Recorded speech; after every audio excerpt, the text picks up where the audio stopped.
بسم اللہ الرحمن الرحیم شروع اللہ کے نام سے جو بڑا مہربان نہایت رحم والا ہے۔ او كصيب من السماء فيه ظلمات ورعد وبرق يجعلون أصابعهم في آذانهم من الصواعق حذر الموت واللہ محیط بالکافرین۔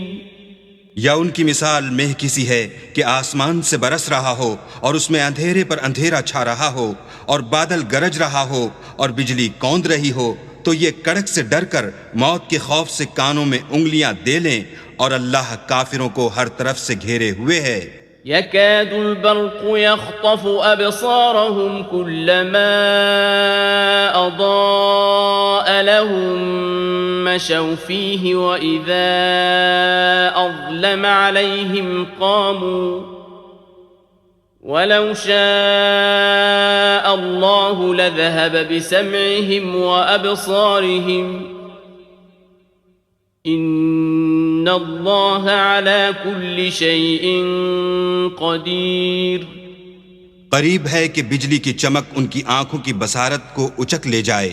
جب بجلی چمکتی اور ان پر روشنی ڈالتی ہے تو اس میں چل پڑتے ہیں، اور جب اندھیرا ہو جاتا ہے تو کھڑے کے کھڑے رہ جاتے ہیں۔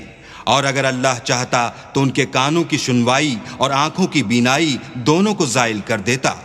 بلا شبہ اللہ ہر چیز پر قادر ہے۔ يا أيها الناس اعبدوا ربكم الذي خلقكم والذين من قبلكم لعلكم تتقون۔ لوگو اپنے پروردگار کی عبادت کرو جس نے تم کو اور تم سے پہلے لوگوں کو پیدا کیا تاکہ تم اس کے عذاب سے بچو۔